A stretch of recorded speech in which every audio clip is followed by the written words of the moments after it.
తాకట్లో ఉన్న మీ బంగారాన్ని విడిపించి ఆ రోజు ఆన్లైన్ రేటుకి కొంటాం. Sharma gold company.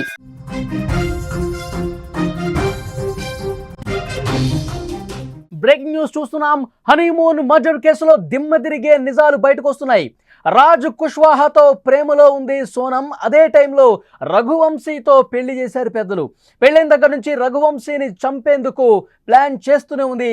ఎవరికి డౌట్ రాకుండా అందరి ముందు సోనంను దీది అని పిలిచేవాడు రాజ్ కుష్వాహా. ఏకంగా సోనంతో రాఖీ కట్టించుకున్న రాజ్, అలాగే ఇద్దరు కలిసి క్లోజ్గా ఉన్న ఒక ఫోటో వైరల్ అవుతోంది ప్రస్తుతం.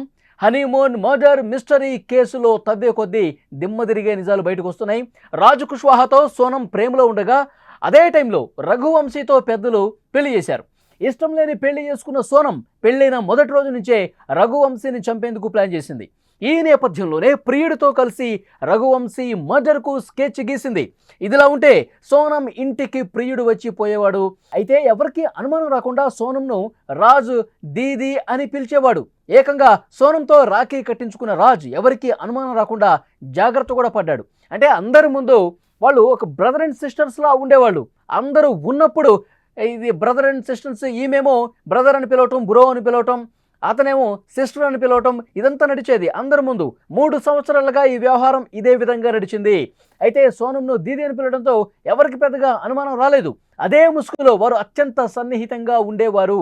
ఒకవైపు దీది అని పిలవటం, అటువైపు నుంచి బ్రదర్ అని పిలవటం, చేసేవన్నీ చేస్తున్నారు. ప్రేమ ముసుగులో పూర్తిగా వాళ్ళు చేసేది మొత్తం చేస్తున్నారు. పైకి మాత్రం బ్రదర్ అండ్ సిస్టర్స్గా కథ నడిపించినటువంటి పరిస్థితి ఉంది. సో ప్రస్తుతం సోషల్ మీడియాలో వీళ్ళ వ్యవహారం చర్చ జరుగుతోంది. పోలీసులు పూర్తిగా దర్యాప్తు కొలిక్కొచ్చినట్టుగా తెలుస్తోంది. ఎందుకంటే కేసుకు సంబంధించి విషయాలు ఒక్కొక్కటిగా అన్నీ బయటకు వస్తుంటే, నిజాలు బయటకు వస్తుంటే దిమ్మ తిరిగి బొమ్మ కనిపిస్తోంది. ఎందుకంటే అసలు ఇంత దారుణంగా, ఇంత నమ్మించి గొంతు కోసే రకాల వీళ్ళు. ప్రస్తుతం ఈ వ్యవహారం చర్చ జరుగుతోంది. పోలీసులు అన్ని విషయాలు కూడా బయటకు లాగుతున్నారు.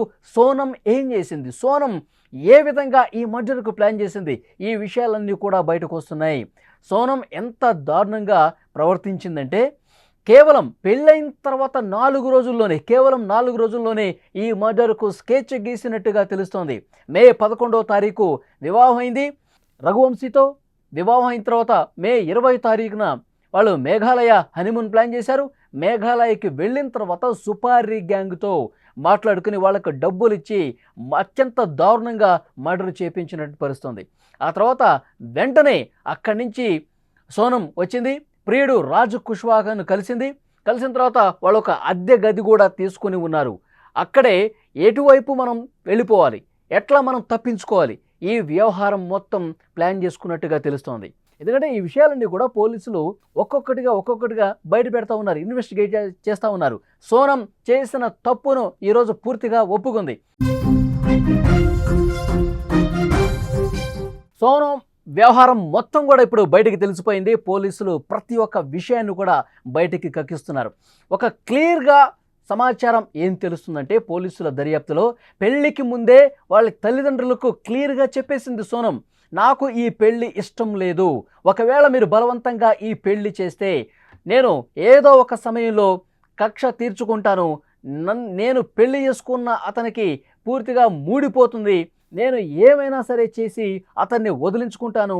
ఆ తర్వాత పరిణామాలకు మీరే బాధ్యత వహించాలని చెప్పి చాలా క్లియర్ కట్గా చెప్పేసినట్టుగా తెలుస్తుంది. అయినప్పటికీ ఇది మంచి సంబంధం, నువ్వు పిచ్చి వేషాలు వేకు, నువ్వు పెళ్లి చేసుకోవాల్సిందే అని చెప్పి పెద్దలు బలవంతంగా ఈ పెళ్లి చేసినట్టుగా తెలుస్తుంది. సో పెళ్ళి అయితే అయింది, తర్వాత హనీమూన్ కూడా ప్లాన్ చేశారు. ఈ మధ్యలోనే ప్రియుడితో రాజ్ కుష్వాహాతో నిరంతరం సంప్రదింపులు జరిపిందట సోనం. సో ఈ పెళ్లి నాకు ఇష్టం లేదు, అయినప్పటికీ చేశారు. మనం ఎట్లయినా సరే అతన్ని వదిలించుకోవాలి, మనం హ్యాపీగా ఉండాలి, మనం మళ్ళీ పెళ్లి చేసుకుని హ్యాపీగా ఉందాం, ఇతన్ని వదిలించుకుందాం, నువ్వు ఏదో ఒకటి చేయి అని చెప్పి సోనం తన ప్రియుడిని కోరింది. పెళ్ళైన 4 రోజులకే పుట్టింటికి వచ్చేసింది సోనం. పుట్టింటికి వచ్చిన తర్వాత సోనమ్ము బాయ్ ఫ్రెండ్ ఇద్దరు కలిసి చాలాసేపు మాట్లాడుకున్నారు.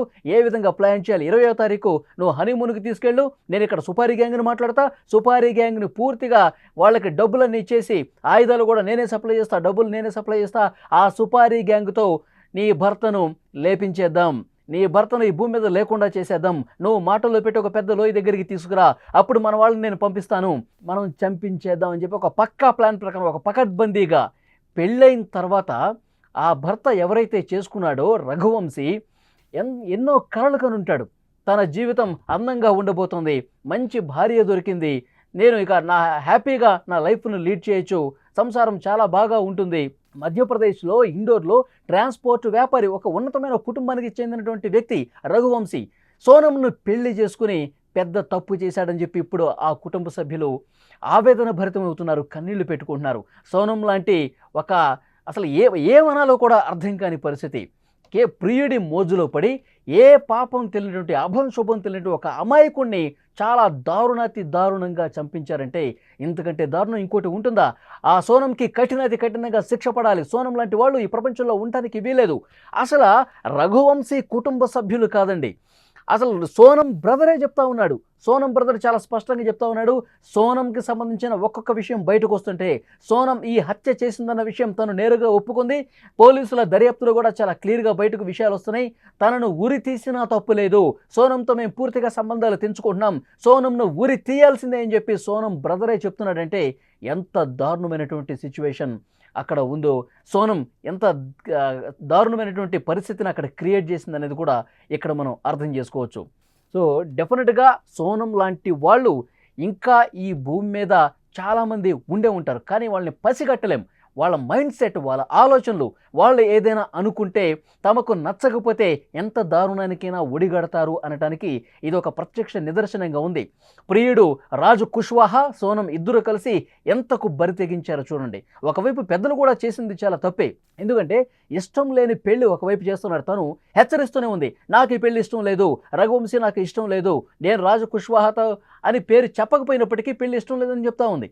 సో అప్పుడైనా సరే ఆ పెళ్ళి ఇష్టం లేదు కాబట్టి వాళ్ళు పెళ్ళి చేయకుండా అన్నా ఉండాలి, లేకపోతే సరైన దారిలో పెట్టే పరిస్థితిని కల్పించాలి. అలాంటిదేమీ లేకుండా బలవంతంగా పెళ్లి చేయటం వల్ల ముందు నుంచే చెప్తా ఉంది, పెళ్లి కాకముందు నుంచే చెప్తా ఉంది, తర్వాత జరిగే పరిణామాలకు మీరే బాధ్యత వహించాలి అమ్మా అని చెప్పి వాళ్ళ తల్లికి చాలాసార్లు హెచ్చరించిందంట.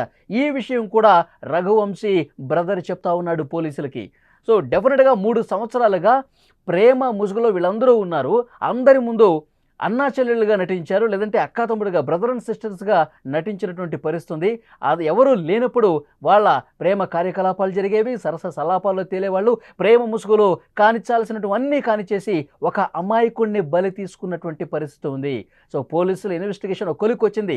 మ్యాజిస్ట్రేట్ ముందు వాంగ్మూలం కూడా నమోదు చేశారు. నేను తప్పు చేశాను, ఈ హత్య చేయించింది నేనే, రఘువంశీని నేనే చంపించానని చెప్పి చాలా స్పష్టంగా ఒప్పేసుకుంది. సో ఎంత దారుణం చూడండి, సోనం ఏ విధంగా ప్రవర్తించిందో చూడండి, అభం శుభం తెలియని ఒక అమాయకుడిని ఏ విధంగా పొట్టను పెట్టుకుందో చూడండి. ఒక్కొక్క విషయం పోలీసుల దర్యాప్తులో బయటకు వస్తుంటే అందరూ కూడా షాక్ అయిపోతున్నారు. దేశం ఒక్కసారిగా ఉలిక్కిపడింది. అతన్ని అక్కడ చంపేసి లోయలో పడేసి హనీమూన్కి తీసుకెళ్ళి ఆ తర్వాత 11 రోజుల తర్వాత ఆ శవం కనిపించిందండి. 11 రోజుల తర్వాత ఒక అతిపెద్ద లోయలో పోలీసులు దర్యాప్తు చేస్తుంటే అప్పుడు కనిపించింది ఆ శవం. ఆ తర్వాత ఈమె ఘాజీపూర్లో కనిపించింది. నన్ను ఎవరో కిడ్నాప్ చేసేసారు, నాకు అసలు దీంతో ఏం సంబంధం లేదు, ఎవరో నన్ను కిడ్నాప్ చేసి ఇక్కడ తీసుకొచ్చి వదిలిపెట్టారు, నాకే పాపం తెలియదు అని చెప్పి అన్నప్పటికీ కూడా పోలీసులు చాలా క్లియర్గా తన లొకేషన్స్ అన్నీ కూడా సేకరించారు. వాళ్ళ కాల్ రికార్డ్స్ అన్నీ కూడా సేకరించారు. ఎటువైపు నుంచి ఎటు వచ్చింది, ఎక్కడి నుంచి ఘాజీపూర్లో తేలింది, ఇది మొత్తం పకడ్బందీగా ప్లాన్ ప్రకారం ముందే అనుకున్నారు. ప్రియుడు రాజు కుష్వాహా, సోనం ముందే ఒక ప్లాన్ ప్రకారం చేసుకున్నారు. ఈ కిడ్నాప్ డ్రామా అనేది వాడాలి, అతన్ని మనం చంపేస్తాం, తర్వాత పోలీసులు మనం పట్టుకుంటారు, కాబట్టి ఇది ఎవరికి తెలియకుండా ఉండటం కోసం మనం పూర్తిగా ఒక డ్రామా ఆడాలి. ఆ డ్రామా ఎలా ఉండాలి, ఒక మనం కిడ్నాప్ చేసేసి నిన్ను ఎక్కడో వదిలిపెట్టారు, మైండ్ కూడా సరిగా పనిచేయట్లేదు, ఏం జరిగిందో కూడా నాకు తెలియదు అని చెప్పి నువ్వు పోలీసులకు చెప్పాలి, ఆ తర్వాత కథ నేను చూసుకుంటా అని చెప్పి ప్రియుడు చెప్పినట్టుగా మొత్తం అలాగే చేసింది. కానీ సిట్ స్పెషల్ ఇన్వెస్టిగేషన్ టీం రంగంలోకి దిగిన తర్వాత ఒక్కొక్క విషయం బయటకు వచ్చింది. సోనం కూడా ఇప్పుడు తప్పు ఒప్పుకుంది, నేనే అతన్ని చంపించానని చెప్పి చాలా స్పష్టంగా ఒప్పుకున్న నేపథ్యంలో చాలా దారుణమైనటువంటి పరిస్థితులు ఏం జరిగిందనేది కూడా బయటకు రావడంతో అందరూ ఆశ్చర్యపోతున్నారు.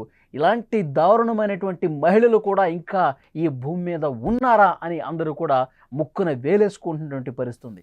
వాళ్ళ బ్రదరే చెప్తా ఉన్నాడు, సోనం బ్రదరే చాలా స్పష్టంగా చెప్తా ఉన్నాడు, ఆమెను ఉరి తీయండి, ఈ భూమి మీద బతకటానికి వీల్లేదు, ఆమె భూమి మీద బతకడానికి అర్హత ఎప్పుడో కోల్పోయింది, ఇంత దారుణంగా చేసింది. రఘువంశీ ఫ్యామిలీకి మేము 2 చేతులు జోడించి క్షమాపణ చెప్తున్నాము.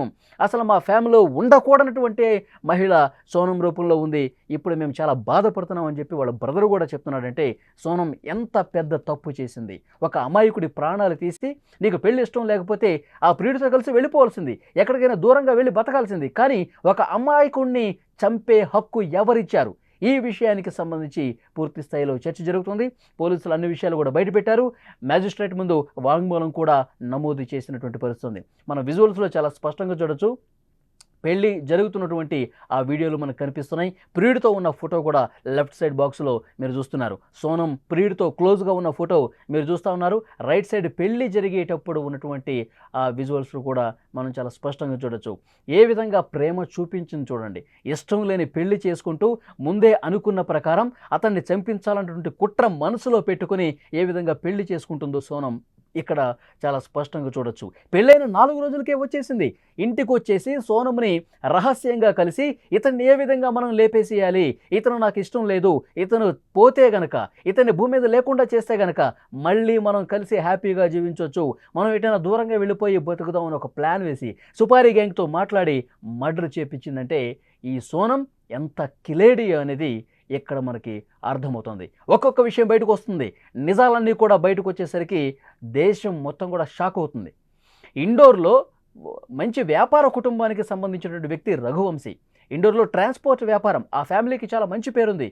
మంచిగా ఒక వ్యాపారస్తుడిగా ఉండి లైఫ్ని హ్యాపీగా లీడ్ చేస్తున్నాడు, లైఫ్ని ఎంజాయ్ చేస్తున్నాడు. ఒక మంచి భార్య దొరికిందిలే, నా జీవితం ఇంకా సజావుగా సాగుతుంది, సోనం లాంటి ఒక భార్య నాకు దొరకటం వల్ల నేను అదృష్టవంతునని చెప్పి ఆ రోజు వరకు ఫీల్ అయ్యాడు రఘువంశీ. కానీ హనీమూన్ పేరుతో దూరం తీసుకెళ్ళి ఒక లోయలో పడేసి చంపిస్తుంది, మనుషులను పెట్టి కొట్టేస్తుంది, మనుషులతో ఒక కత్తితో పొడిచి పొడిచి పొడిచి చంపించి నన్ను లోయలో పడేస్తుందని చెప్పి పాపం ఆ రఘువంశీకి తెలియదు. ఎంత దారుణం చూడండి. సోనం లాంటి కిలాడి లేడీలు ఈ ప్రపంచంలో ఇంకా ఉన్నారు. ప్రేమ ముసుగులో ప్రియుడి మోజులో పడి ఎంత దారుణానికైనా ఒడిగట్టే అమ్మాయిలు ఉన్నారంటే ఎవరు కూడా నమ్మలేని పరిస్థితి. ఈ పోలీసుల దర్యాప్తులో ముందుగా పోలీసుల ముందే నంగనాచి కబుర్లు చెప్పింది, నాకేం సంబంధం లేదు, ఎవరో కిడ్నాప్ చేశారని చెప్పింది. కానీ వాస్తవాలు బయటకు వచ్చేసరికి అందరూ కూడా ఆశ్చర్యపోతున్నారు. ఆ ఫ్యామిలీయే సోనంలో ఇన్ని సంవత్సరాల పాటు ఆ కుటుంబ సభ్యులు ఎవరైతే వెనకేసుకొచ్చారో, మా అమ్మాయి మంచిదే, మా అమ్మాయికి ఏ పాపం తెలియదు, మా అమ్మాయిని ఎవరో కిడ్నాప్ చేశారని చెప్పి ఇన్ని రోజులు నమ్మినటువంటి ఆ కుటుంబ సభ్యులే ఇప్పుడు చేదరించుకుంటున్నారు. ఇప్పుడు మా ఫ్యామిలీలో అసలు రావద్దంటున్నారు, తనను ఉరి తీయండి అంటున్నారంటే వాళ్ళకు కూడా ఎంత ఆవేశం ఉంది. ఒక కుటుంబం పూర్తిగా నష్టపోయింది, చేతికొచ్చిన కొడుకు పూర్తిగా నష్టపోయాడు, పెళ్లి చేసుకోవటమే తప్పు అన్నట్టుగా పరిస్థితి మారిపోయింది. ఆ కుటుంబానికి కూడా వీళ్ళు క్షమాపణ చెప్తున్నారు. ఇది సోనం లాంటి అమ్మాయిల్ని ఏం చేసినా తప్పులేదు, ఇంకా కఠినాతి కఠినమైన చట్టాలు రావాలి. నమ్మించి తడిగుడ్డతో గొంతు కోసిన రకం సోనం. సో ఇలాంటి వాళ్ళకి సరైన బుద్ధి చెప్పాలి. ఇలాంటి మైండ్ సెట్ ఉన్న వాళ్ళకి, ఇలాంటి ఆలోచన ఉన్న వాళ్ళకి మళ్ళీ ఈ విధంగా ఆలోచన చేయాలంటేనే భయపడే విధంగా చాలా దారుణమైనటువంటి చట్టాలు మన దేశంలో రావాల్సినటువంటి అవసరం ఉంది.